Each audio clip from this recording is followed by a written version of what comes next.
বীজ বপনের পর জমিতে সেচ দেয়া হয়। 1 মাস পরে ক্ষেতে সবুজ এবং ছোট ছোট জিরার গাছ আসতে শুরু করে।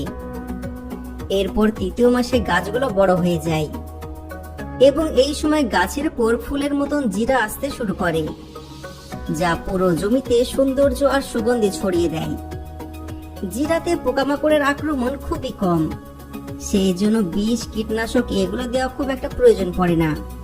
কিন্তু মাঝে মধ্যে এতে ব্যাকটেরিয়া ধরে যায়, সেই সময় ফসফেট সার দেওয়ার প্রয়োজন পড়ে।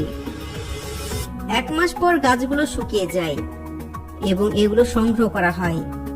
শ্রমিকরা এক এক করে সমস্ত গাছগুলোকে তুলে আটি তৈরি করে জমা করে, আর এই জমা করা আটিগুলো কিছুদিন রোদে রেখে দেওয়া হয়, যাতে এর মধ্যে থাকা জিরা পুরোপুরিভাবে শুকিয়ে যায়।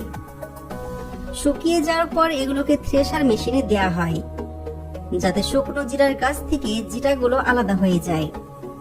কিন্তু এখানে এই জিরাতে ছোটখাটো আগাছা রয়েছে, তাই জিরাগুলোকে এই কারখানায় পরিষ্কার করা প্রক্রিয়ার মধ্যে দিয়ে নিয়ে যাওয়া হয়, যাতে এর মধ্যে থাকা সমস্ত পাথর আর আগাছা আলাদা হয়ে যায়।